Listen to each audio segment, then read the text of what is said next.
We set up camp last night. This is Tim's setup. This is my setup. I'm under my hammock. Or I'm in my hammock under this tarp, and you can see I got quite the gear bomb under there. It was pouring when we got here last night. We got up and we've been trying to communicate, find out what's going on back upriver all morning long. You can see here, this is, guys, y'all cannot imagine the smell. I mean, even here next to that, it still just smells like a pine wood forest.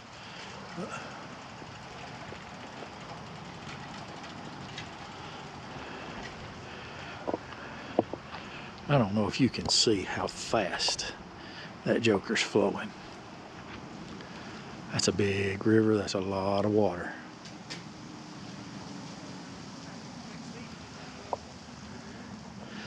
We pulled out right there last night and had to pull our boats up. We left them right here where Tim's is, and then just a little bit ago I pulled mine on over here out of the way because they were loading up some outfitter stuff there. But you can see here, we'll take a little look around the campground. They have little cabins. It's really nice here. They have a shower house and a laundry, restrooms, wash house, everything. And then they have RV sites. All this through here is tent sites. My boat, I've got everything laid out, trying to get some sunlight and dry. So they're supposed to be here tomorrow at 3 o'clock to pick us up. So we're just trying to chill. We made the decision last night. We were planning to camp at mile 60 on the day yesterday, and just as we got to mile 60, we found out that Brian was sick, and that was all we knew. Brian was sick, needs to get off the river. He's leaving with y'all at Custer. That was the message I got. So that's all we've got, and we were trying to get more information. Couldn't get more information. So Tim and I decided we could not paddle back up this. There was no need in us just sitting there and waiting on them. We couldn't do anything, because we knew they were not going to reach where we were that night for us to help. So we thought the best thing we could do would be to paddle on to here. So we paddled 82 miles yesterday to reach here. And our plan was to try to find someone here in the campground who had a truck and run back up to Little Salmon, which is the first place that this highway comes close to the river. And if they needed us to, we were going to pick Brian up there. So we worked feverishly through the night, way on up into the morning, to try to make contact with them through our inReaches. Finally got in touch with Shane Cooster, who messaged me back and said, no, he thinks he's all right. So, apparently they're pushing on down. We just got word a few minutes ago that they're not even going to try to make it here today. And so we may not even, we've got to leave tomorrow when the shuttle gets here, so we may not even see them tomorrow. They have asked us to leave our battery packs here for them, so we're going to have to try to look around and see if we can find somewhere to charge these battery packs. I do have my voltaic system, although we don't really have anywhere to set it up. I guess I could just set it up right here in the path and work on charging them. That's what I'm going to do right now. So this is my voltaic system I've got usually have it set up on my boat, but I've got it off of my boat right now to charge. And come in here, and it's plugged through a waterproof plugs, and this goes behind the seat of my boat. And you can see it has a lot of input right now. It's charging good, sitting here in the sun. So I'm charging the voltaic while at the same time through this cord, I'm passively charging this block. And so both of those blocks are charging at the same time. My other one is laying up here in the sun. It's charging my phone. It's charging in the sun. It charges itself. I'll just go up here and show you.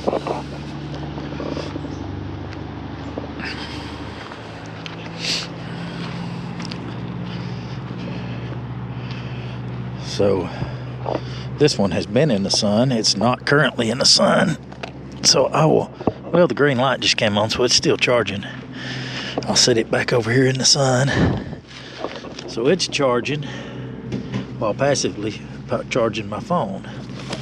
So solar is pretty cool for camping trips. All right. Everything's drying out good. We're just kind of sitting here relaxing and reminiscing.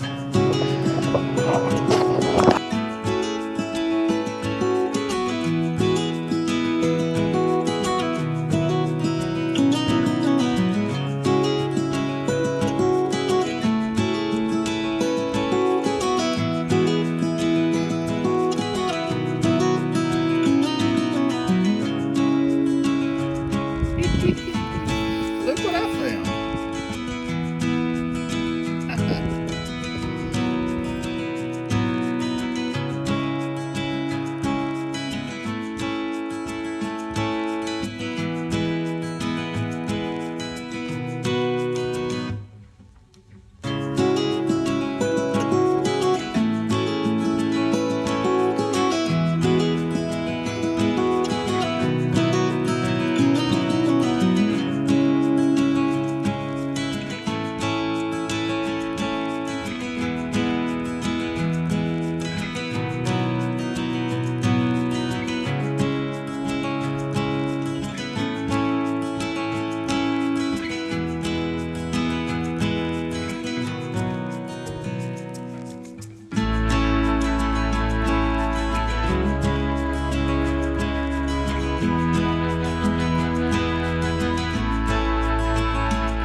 Well, look what the cat dragged in.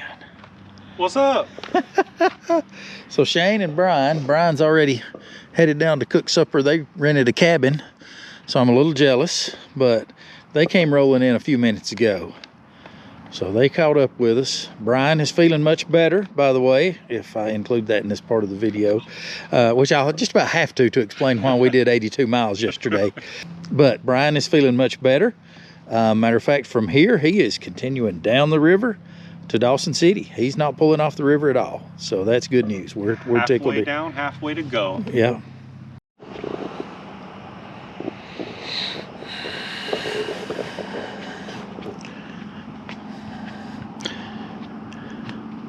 Check out that view.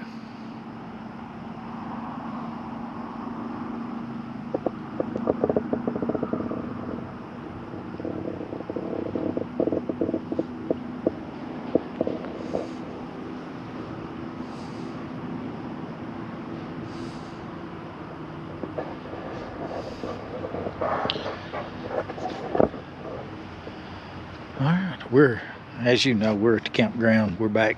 We're about to turn in for, it's actually Tim and I's second night here at the campground. We've got to, we came in late last night in an attempt to what we thought needed to be a rescue.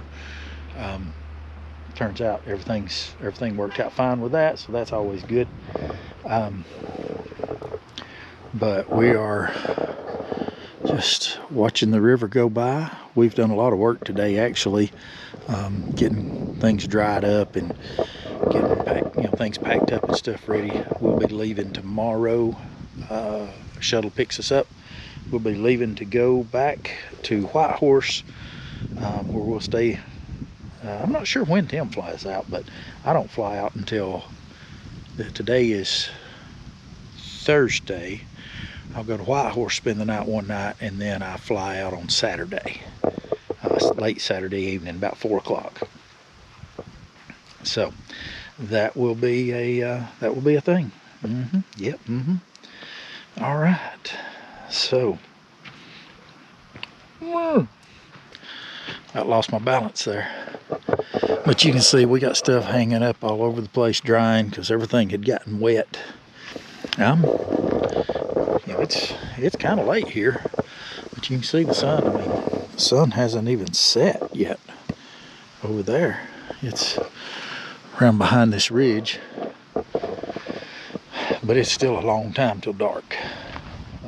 I would say at least an hour and a half, maybe 2 hours.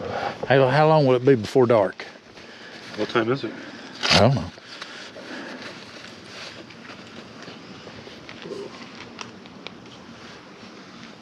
Nine o'clock, so probably About 2 hours. about 2 hours Before dark, yeah. Well, Tim, I've enjoyed today. Me too. It's been a nice, relaxing day to just dry out stuff and, Very relaxing day in the Yukon. yes. We've just kind of chilled here all day. We've done some laundry. We've dried out stuff. We've packed up, other people's stuff. And we'll just leave that at that. Our little squirrel buddy's running around over here. He's been coming to visit us. Like he'll come right up and jump on the table with you and stuff. Get in your boats, in your hammock, all kinds of fun stuff. So he's the neighborhood pet, I guess. But all right, we're going to. Final night. Yeah, this is our final night of the trip. Well, actually, when do you fly out? Saturday morning. Saturday morning, so it's the final camping night of the Yeah, trip. final We'll camping. We'll be in a hotel tomorrow night. There he goes. Did y'all see him? He just ran under my hammock. But we still got one more night, but we'll be in hotels, different hotels actually. But oh, there goes, out from under my hammock, out through there. But we'll get up in the morning, get everything packed up, and we'll be ready to go.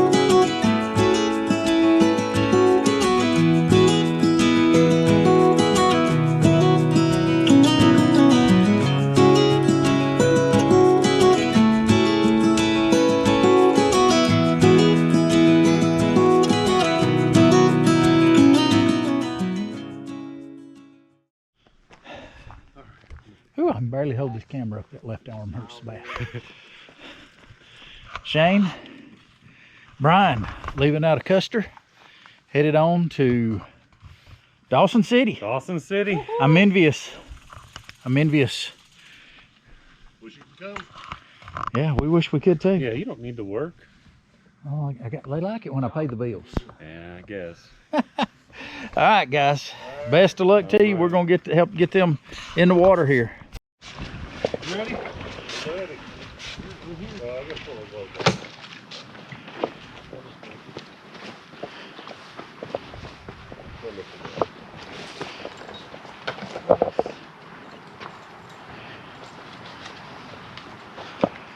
Here we are, day 6.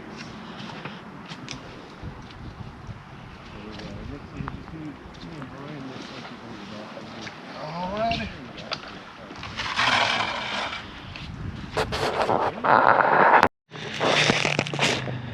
All right, guys. Thought I'd show you around the campground here a little bit. They have these really nice little cabins. I haven't seen inside of any of them, but they look really nice, and the cleaning crews work really hard. We have seen that. They have several of these, and then this one is facing the river coming up through here. Then this is just kind of a common area here behind the main store building. They have a large screened in dining area here. They just last week or so had a fire in the kitchen and had some smoke damage, so they have moved in a food trailer. I'll go around and show that to you in a minute.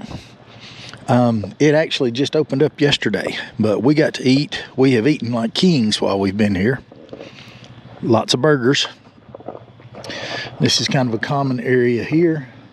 They got a big deck. They got these bicycles that you can rent. I don't know where you'd ride them, just to be honest. This is a tent area. This is where we camped. We camped right up there. I don't know if you can see that canoe way up there, but we camped up there by it.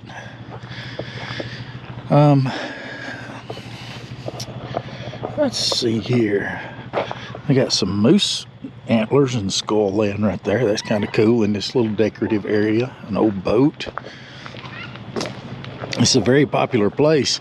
Lots of road travelers stop in here on their way through.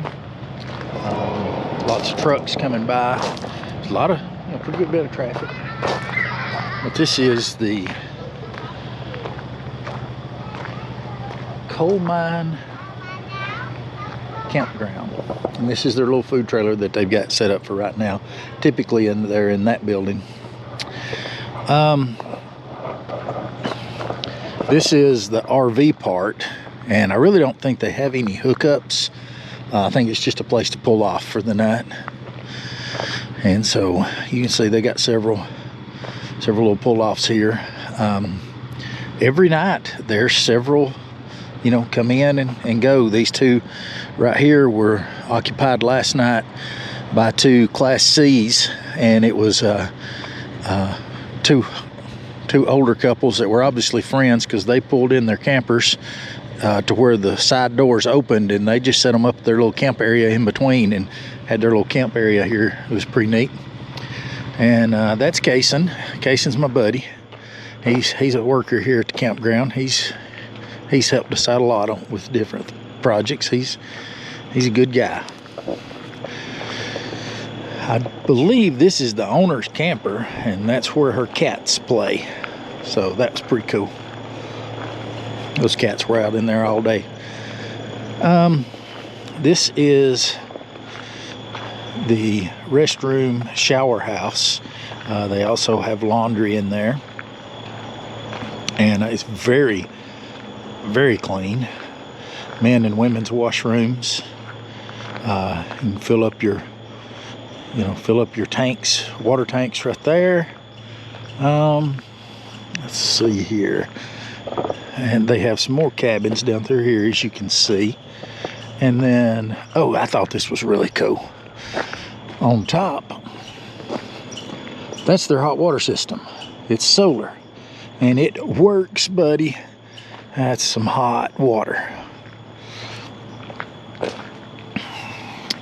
And so then around here, they have their laundry and shower rooms. And then right down in here is where we camped. I think my hammock was between those 2 trees, and Tim's tent was right in here. The Cooster brothers, when they came in last night, they rented a cabin, and so that was handy for them. You can see river access is right there. There's two docks. There's a dock on either side of the slip there. You could not put a motorboat in right there. That water is too swift. And I'll be honest with you, we came in on the river. I have no idea how far it is to any town. Nothing. I have not been.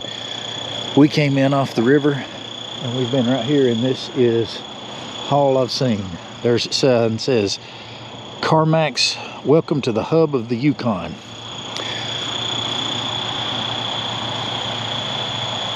Coal mine, campground, and canteen. The best food and cabins. Buses are welcome. Canoe rental. They do have an ATM here. So that really compete. Oh wait, no, I got to show you this. So those of you that are into canoeing, kayaking, and all, kind of like I am, there's this thing called the Yukon River Quest. It's like a 1,000-mile canoe and kayak race. The coal mine campground is a checkpoint for that race. They do 1,000 miles down the Yukon River. As you can see, the boats are all rigged up. It is a really big deal. Yukon River Quest, canoe and kayak race. But this is a mandatory stage, 24-hour staging. So they have to stop here and rest for 24 hours. All right. Yep, it's on.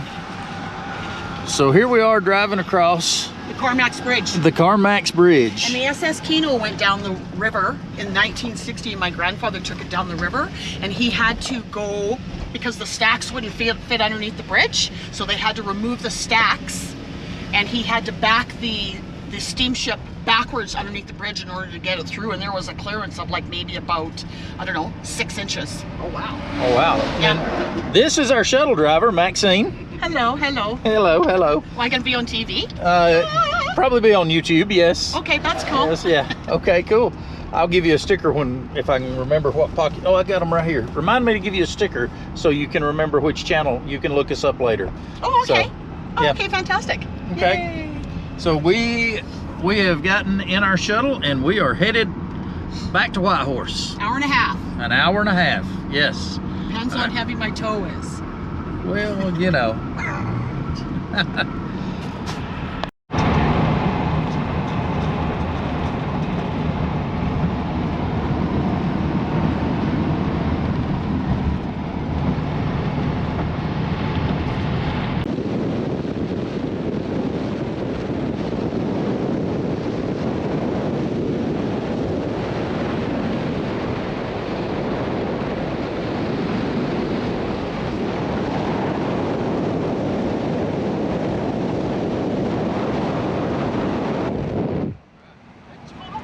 around and you give us the history. Tell us what road we're on, and then.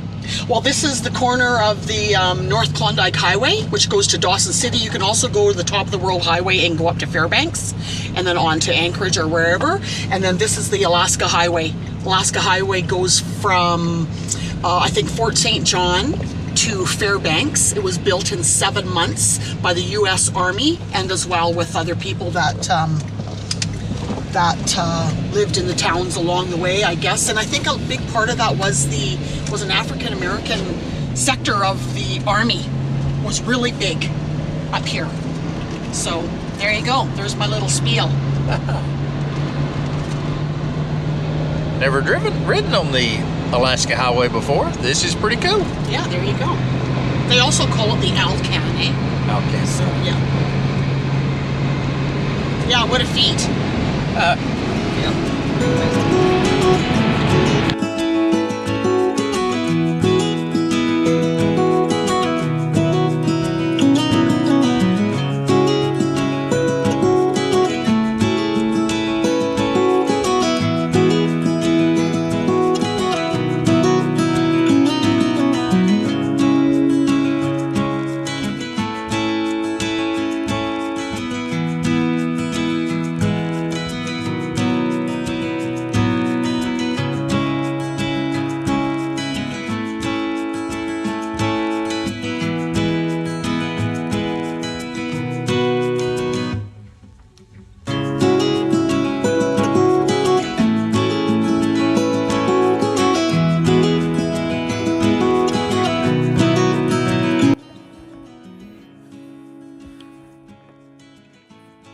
River King hat. I baptize ye in the Yukon River.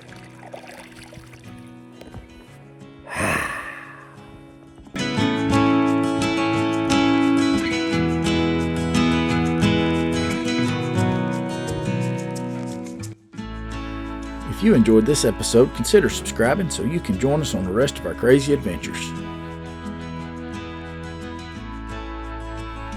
Remember to get out and find your own adventure, because even bad adventures make great stories.